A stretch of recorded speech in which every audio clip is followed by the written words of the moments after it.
Hi, this is Elaine Blazer, and this is the Leading the Industry podcast, and I am the host for this episode. I am the office manager at Silvercreek Realty, and I'm here with part of my staff, and we are going to each introduce ourselves. Renee, we'll start with you. I'm Renee, and I work at the Meridian front desk, the main office, and I'm on the auditing team, and I also assist accounting. Many hats.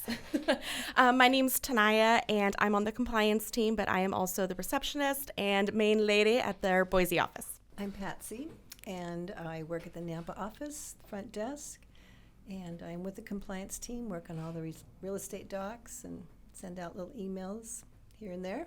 And I also work at my building with other companies that are there renting spaces. And these ladies all serve in front desk positions at our different offices and have a lot of interaction with the agents. So we're going to get to know the staff a little bit better with our 20 questions. Mix it up. Renee, this is for you. Tell a good story about helping an agent. A good story, one with a happy ending. Preferably. Okay. One of the best ones that worked when I was working on a file with someone who had called in was their confusion about the DA and submitting that in order to get paid. It's a new program that we have at Silvercreek where the agents can get paid directly by title. It's a process, just like all of our document processes. After we got done and made her happy and she got her DA submitted to title, she sent in a little kudos to the staff at the office, and that was a really nice gesture. Made us all feel good to get that. Great. Thank you. All right, Tanaya, tell a good story about a coworker. That's a great question. I mean, I have so many, but because I am the primary staff person down here at Boise, I really only get to work alongside you, Elaine. I was afraid the story might be about me. I mean, it is what it is. But what's a good story? You did work with Emmy, too. I did work with Emmy. I will say one of the funny stories with Emmy was it was kind of a slower day document-wise, and we decided to go down the basement, see what was down there, see if we could find anything we could like decorate the office with, and she found this giant fake tree, and she was wearing those really high platform high heels, and just watching her go up and down the basement stairs carrying this massive tree in those heels was pretty funny. And then of course all the agents saw us and we're trying to figure out what we were doing, and I think the funniest part was the agents were just like, oh, just another Thursday in the office. Yeah. And I did hear that I think the basement might be haunted. Oh, yes.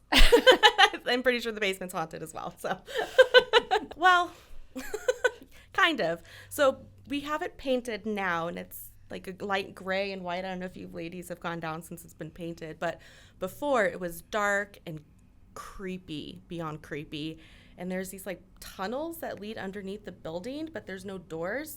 So when you walk down, you just look down this black tunnel, and I swear I saw eyes blinking at me one day, like especially in the winter when it gets dark early and you're here by yourself. And I have this really bad habit of like listening to true crime podcasts when I'm at work, so it's creepy. I love the agents that are coming in and out. It was pretty slow to begin with just because, you know, even though people knew the building was here, they didn't know it was necessarily open to the public because so many people had been driving by throughout the whole process.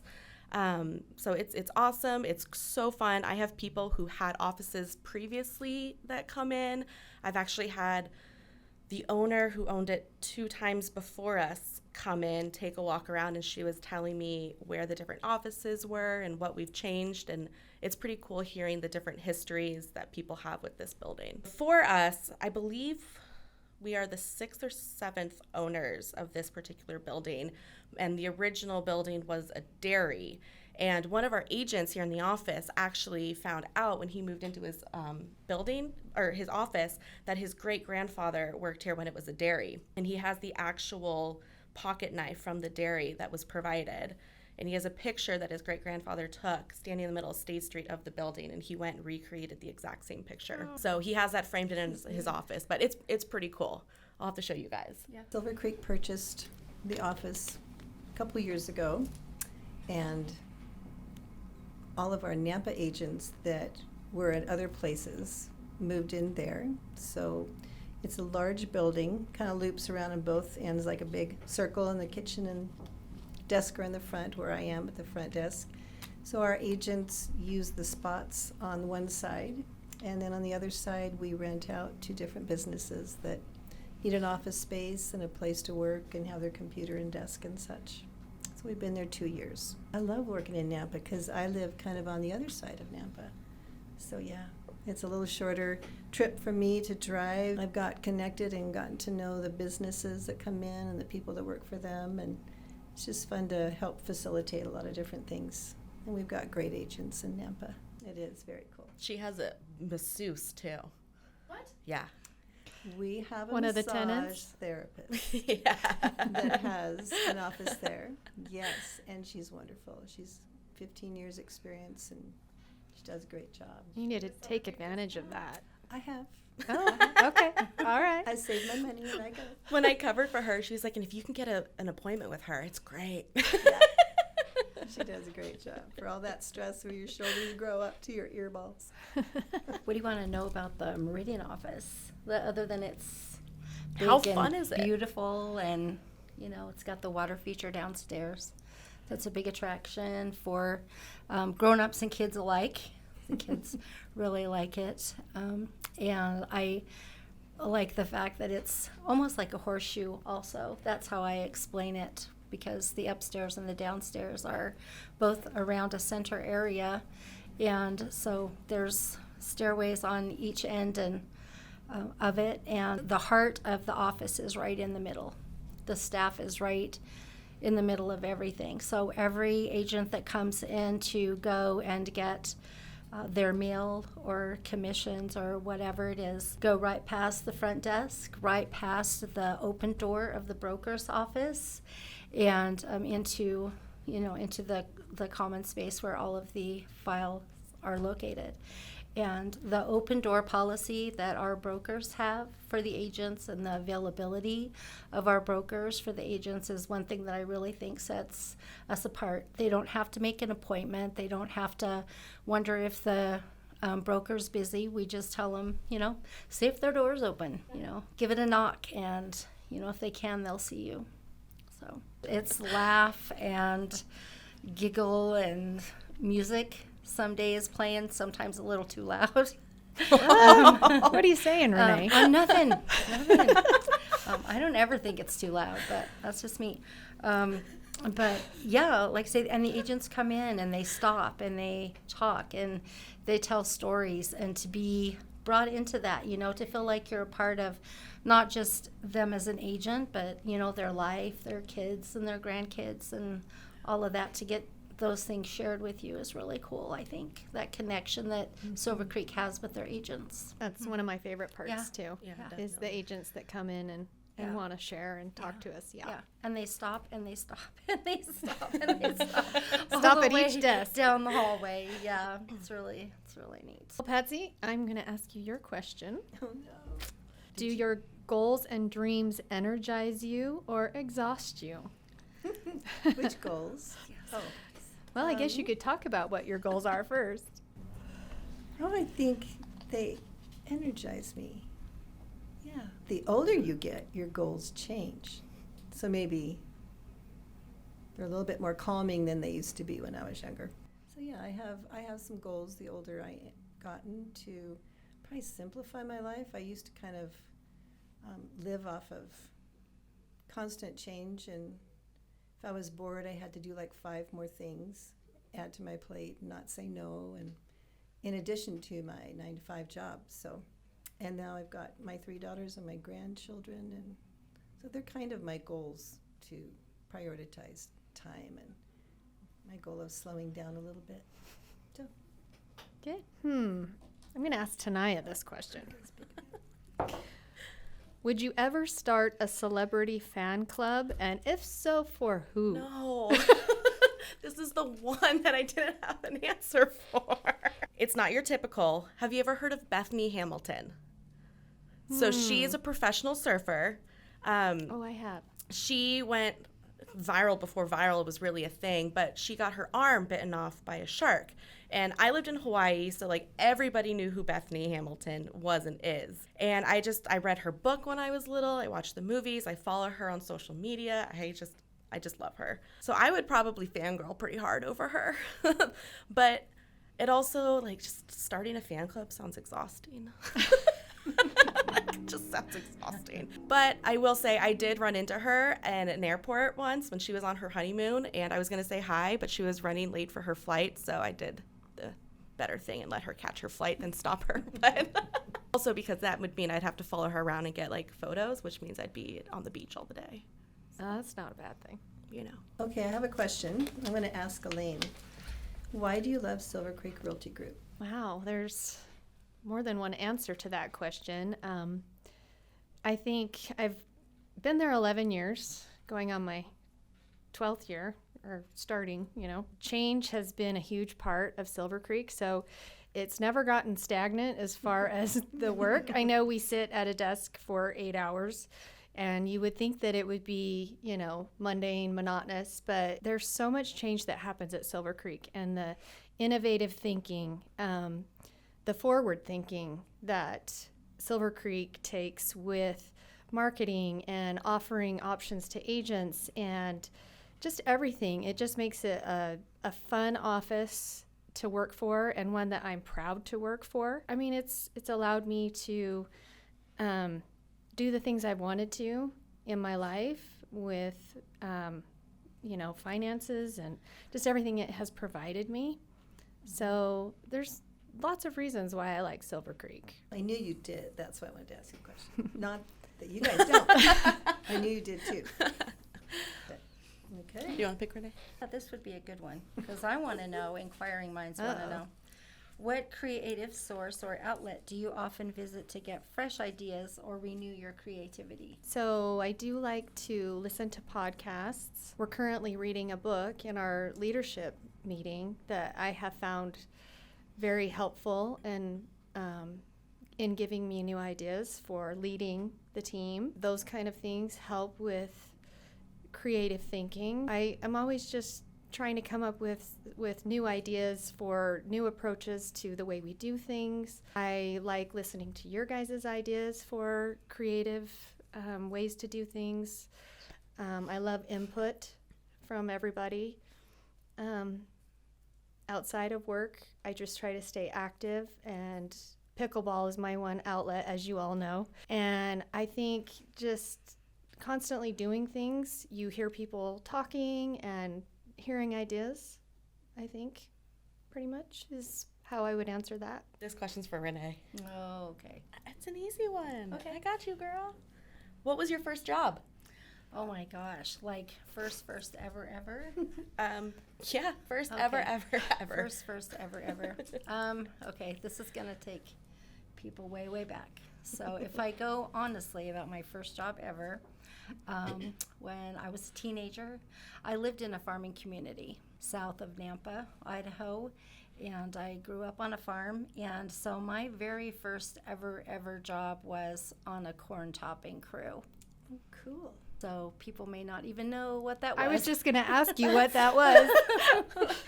I don't know how to, I guess I could explain it, but basically most of the teenagers in town, that's what they did. It was just a summer job.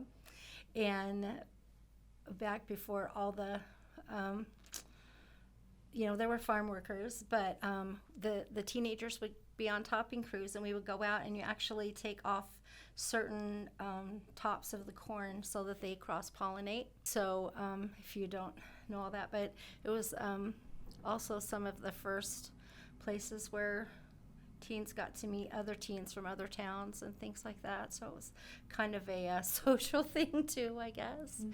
But that was my first. And then, of course, the obligatory restaurant job followed that. So was it your family farm that you worked on, or was it like a much larger farm that all the teenagers? It wasn't a family farm. It was a farm that my grandfather worked on. So yeah. And the other farms that we did that for, though, were lots of different farmers around the area. There was a person that ran a crew of, teenagers, and sent us out into the fields to do that work. So, yeah. So it was fun. Like I say, it was real social and, but you got wet in the morning and hot in the afternoon. So, but I tolerated that a lot better then than I do now. I'm gonna lie, that's not what I was expecting you to say. Oh, well, now I'm curious what you think I did tonight. I don't know, but I like this so much better. Okay. I don't know. I think everybody should have answered that one. My very first job was lifeguarding at our local community pool. It's more beach. Yeah. More water stuff. It was great. Except when you got the farmer's tan all summer. That was not so great, but So my first job was working for my dad in his physician's office. I cleaned his office on the weekends, and then as I got a little older, I actually worked in his office as a physician's assistant, so to speak, without the training, where I got to well, I mean, not as a PA exactly, Okay. but I got to hold down screaming children as he put, probes in their ears and that sort of fun thing. And I also did the billing at his office. So after that, I worked at McDonald's for a short stint, and that wasn't all that exciting, but, it was a learning experience that I didn't want to work in fast food ever again. I actually worked for my father too.